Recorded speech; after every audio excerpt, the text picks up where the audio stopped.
Lamborghini, a symbol of style, sophistication, and speed.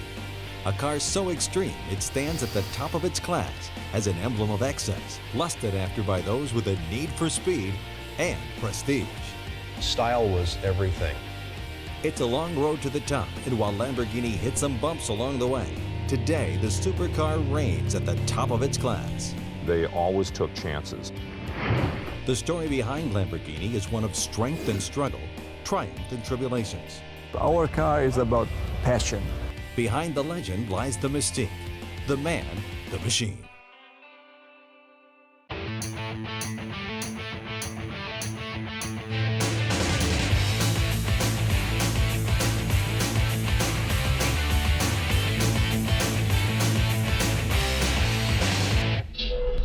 The Lamborghini legend begins in northern Italy, in the village of Renazzo di Cento.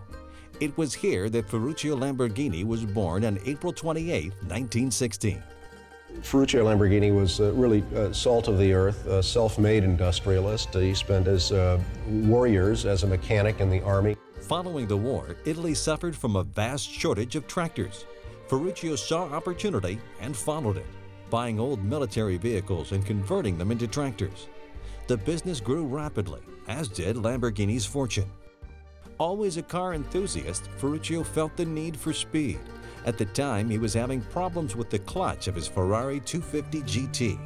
He went to the factory to speak with Enzo Ferrari about the problems, only to be disregarded. There was conversations that was purported between he and Mr. Ferrari as far as asking Mr. Ferrari, could you in fact beef up the clutch or enhance it or put in a larger clutch into my car, because this is silly to have clutches go out with such frequency. In essence, Ferrari asked what a tractor maker knew about supercars, then told him to go back to the farm and leave supercars to him. And at that point, the gauntlet was laid down and Ferruccio decided he could build a better car. What's remarkable is that he did this by amassing a group of engineers and designers and technicians and building a factory literally from scratch, all in the course of about 18 months, something that would be impossible to do today. Lamborghini went back to his tractor dealership, but only to find a part that would fix the problem with his Ferrari. He then set out to produce a supercar to surpass Ferrari and all other supercars. Not far from the Ferrari factory, Lamborghini established himself in St. Agata Bolognese, where he opened Automobile Ferruccio Lamborghini in 1963. He branded his company with the logo of a fighting bull, his Taurus zodiac sign.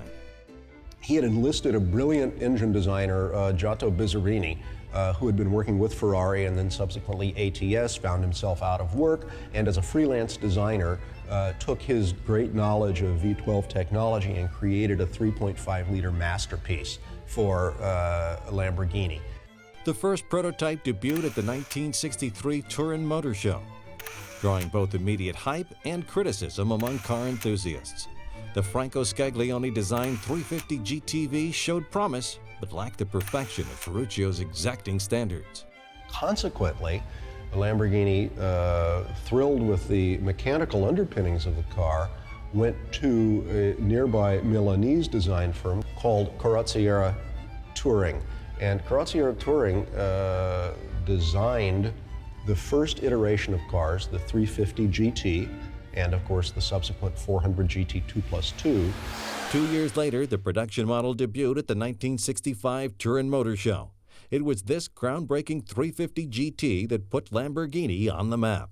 They first started out with their very first car called the 350 GT. It was a 3.5-liter front-engine V12 motor that was there, very, very similar in performance to like the Ferrari 275s of the era. And then they expanded that to what was referred to as the 400 GT, and that was a 4-liter motor. There were some minor changes, but essentially a very, very similar car between 350s and 400s. Immediately to follow was the 400 GT, which was essentially the same as the 350 GT with a bigger, more powerful engine. Based on the general outline of Scaglione's brilliant prototype, but they softened the edges, they reduced the fins, they created a style line around the car that was a little more fluid and quiet, if you will. They replaced the pop-up headlights with a pair of dual headlights, which are probably the most interesting signature of the car. The chassis was made of bent welded sheet metal that was drilled to make it lightweight. It was this chassis that caught the attention of Nuccio Bertoni, who told Lamborghini that he could make his chassis fit like a glove. This marked the beginning of a new era for Lamborghini. The partnership produced the most sought-after car amongst car enthusiasts, the Miura. These early cars were phenomenal. They were hand-built.